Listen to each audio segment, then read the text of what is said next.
Hello everyone, कल हम लोगों ने क्लास 9 का एनसीईआरटी मैथ से एक्सरसाइज 8.1 में क्वेश्चन नंबर 3 कंप्लीट किया था। आज हम लोग क्वेश्चन नंबर 4 करेंगे, तो चलिए करते हैं क्वेश्चन नंबर 4। तो क्वेश्चन नंबर 4 है ABCD is a rectangle in which diagonal AC bisects angle A as well as angle C so that first ABCD is a square and second diagonal BD bisects angle B as well as angle D। तो इसमें हम लोग चलिए पहले इसको समझते हैं figure से, ठीक है। तो फिगर में हम लोग समझते हैं तो ये क्या बोला है, रेक्टेंगल बोला। तो चलिए बनाते हैं हम लोग रेक्टेंगल।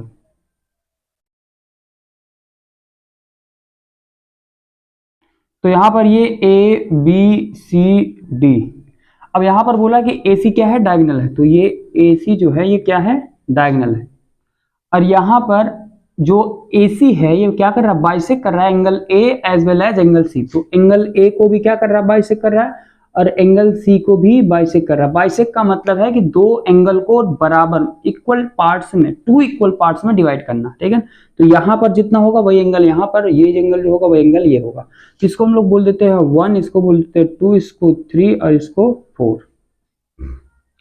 अब इसने बोला कि हम लोग को शो करना है कि ABCD हो जाएगा क्या, ABCD क्या है, एक स्क्वायर है, ये हम लोग को शो करना है। तो चलिए करते हैं फर्स्ट क्वेश्चन। तो इसका सॉल्यूशन में हो जाएगा, यहाँ पर एंगल 1 जो है ये एंगल 4 के इक्वल होगा। क्यों इक्वल होगा, रीजन समझिए। यहाँ एंगल 1 एंगल 4 के इक्वल होगा। अब ये क्यों इक्वल होगा, तो इसका रीजन हो जाएगा, यहाँ पर जो एंगल 1 है ये एंगल 3 के इक्वल है। तो एंगल 1 एंगल 3 के इक्वल होगा क्योंकि अल्टरनेट इंटीरियर एंगल है, और एंगल 3 जो होगा वो एंगल 4 के इक्वल होगा क्योंकि ये तो क्वेश्चन में ही दिया है, बाइसेक्ट कर रहा है एंगल C को, इसलिए इक्वल होगा। तो यहाँ पर एंगल 1 अगर एंगल 3 के इक्वल है और एंगल 3 जो है एंगल 4 के इक्वल है, तो एंगल 1 जो होगा एंगल 4 के भी इक्वल होगा। तो इस रीजन से ये इक्वल हो जाएगा। इसके बाद हम लोग लिखते हैं कि इन ट्राइंगल ACD, तो ACD में हम लोग देखेंगे इन ट्राइंगल ACD। अब यहाँ पर एंगल 1 और एंगल 4 क्या है, इक्वल है, तो इसके अपोजिट साइड भी क्या होगा, इक्वल होगा। तो इसमें हम लोग देखेंगे कि इसका जो साइड है CD और AD ये क्या है, आपस में इक्वल है। इसमें हम लोग लिखेंगे कि CD एंगल 1 के अपोजिट में क्या है, CD इक्वल टू एंगल 4 के अपोजिट में AD, तो AD ये क्या होगा, इक्वल होगा। रीजन में हम लोग लिखेंगे sides opposite to equal angles in a triangle are equal, ये हो जाएगा इसका रीजन। तो यहां पर इसको हम लोग बोलते हैं इक्वेशन 1। अब इसके बाद यहां पर देखें तो ये AB और ये CD क्या होगा, आपस में इक्वल होगा। तो इसमें हम लोग लिखेंगे कि AB equal to CD।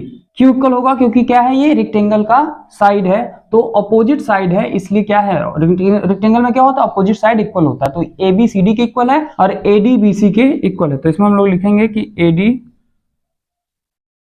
BC के इक्वल। इसको बोल देते हैं इक्वेशन 2 और इसको बोल देते हैं इक्वेशन 3। अब यहाँ पर ये दोनों इक्वल क्यों होगा, क्योंकि ये क्या है, रेक्टेंगल का अपोजिट साइड है, इसलिए अपोजिट साइड क्या होता है, पैरेलल इक्वल होता है, इसलिए इक्वल है। तो ये अब हम लोग इसमें समझते हैं कि बाय इक्वेशन 1, 2 एंड 3, इन तीनों इक्वेशन में अगर हम लोग देखें तो ये सभी साइड क्या हो जाएंगे, इक्वल हो जाएंगे। जैसे हम लोग लिखें कि AB, यहाँ पर देखें तो AB किसके इक्वल है, CD के इक्वल है, और CD किसके इक्वल है, AD के इक्वल है, और AD किसके इक्वल है, BC के इक्वल है। तो यहाँ पर ये सभी साइड क्या हो गए, इक्वल हो गए, ठीक है। तो इसको अगर हम लोग सीक्वेंस में लिखना चाहें तो लिख सकते हैं कि AB equal to BC equal to CD equal to AD। तो ये सभी साइड क्या हो गए, इक्वल हो गए। तो यहाँ पर हम लोग लिख सकते हैं कि therefore ABCD is a square, कि जो ABCD होगा वो क्या होगा, स्क्वायर होगा। यहां से ये प्रूफ हो जाएगा क्योंकि सभी साइड क्या है, इक्वल है, इसलिए क्या हो जाएगा, ये स्क्वायर हो जाएगा। तो ये हम लोगों ने फर्स्ट क्वेश्चन कर लिया। अब चलिए करते हैं क्वेश्चन नंबर 2। तो ये कौन सा क्वेश्चन था, क्वेश्चन नंबर 1 था। अब चलिए करते हैं क्वेश्चन नंबर 2। तो क्वेश्चन नंबर 2 में हम लोग ये करेंगे कि बोला है कि diagonal BD bisects angle B as well as angle D। तो ये डायगोनल BD अब आएगा, इसमें क्या आएगा, डायगोनल BD। इसमें क्या आएगा, बोल रहा है कि एंगल B को भी बाइसेक्ट कर रहा है और एंगल D को भी। तो इस वाले एंगल को भी बाइसेक्ट कर रहा है और इस वाले एंगल को भी बाइसेक्ट कर रहा है। तो इस एंगल का हम लोग क्या करते हैं, नाम दे देते हैं। तो इसको बोल देते हैं, 4 तक हो गया, 5 हो जाएगा, ये 6 हो जाएगा, ये 7 और ये 8। तो ये इस एंगल का नाम हो गया। अब यहाँ पर अगर हम लोग इस एंगल को क्या कर दें, 6, जो एंगल 6 है ये एंगल 7 के इक्वल हो जाए, एंगल 5 जो है एंगल 8 के इक्वल हो जाए, तो यहाँ पर ये क्या हो जाएगा, ये बाइसेक्ट करेगा एंगल बी और एंगल डी को। ठीक है,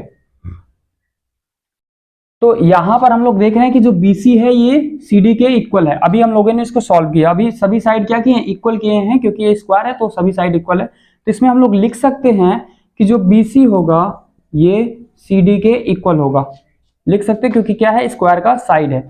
अब अगर जब साइड इक्वल है तो इसका अपोजिट एंगल नहीं इक्वल होगा, बिल्कुल इक्वल होगा। तो इसमें हम लोग लिखेंगे कि एंगल 5, BC का अपोजिट कौन है, BC का अपोजिट एंगल 5 है और CD का अपोजिट एंगल 6 है, तो एंगल 6, 5 एंगल 6 के इक्वल होगा। इसमें हम लोग रीजन लिखेंगे, angles opposite to equal sides in a triangle are equal, इसका ये रीजन हो जाएगा। अब इसके बाद अगर ये एंगल क्या है, इक्वल है, तो इसमें अगर हम लोग देखें एंगल 5 जो है एंगल 6 के इक्वल हो गया। अब यहाँ पर ये क्या है, ये पैरेलल लाइन है और ये क्या है, ट्रांसवर्सल लाइन, तो एंगल 5 एंगल 7 के भी इक्वल होगा, क्योंकि ये क्या है, अल्टरनेट इंटीरियर एंगल है। तो यहाँ पर हम लोग लिखेंगे कि एंगल 5 जो है ये एंगल 7 के इक्वल है। क्यों इक्वल है, क्योंकि ये अल्टरनेट इंटीरियर एंगल है, इसलिए एंगल 5 एंगल 7 के इक्वल होगा। अब यहाँ पर एंगल 6 और एंगल 8 भी क्या होंगे, इक्वल होंगे, क्योंकि ये भी क्या है, अल्टरनेट इंटीरियर एंगल है। तो एंगल 6 जो होगा एंगल 8 के इक्वल होगा, क्योंकि ये भी क्या है, अल्टरनेट इंटीरियर एंगल है। तो यहाँ पर इसको हम लोग बोल देते हैं इक्वेशन नंबर 5, इसको बोल देते हैं इक्वेशन नंबर 6, और इसको बोल देते हैं इक्वेशन नंबर 7। यहाँ पर हम लोग देखें तो लिखते हैं बाय इक्वेशन 5, 6 एंड 7।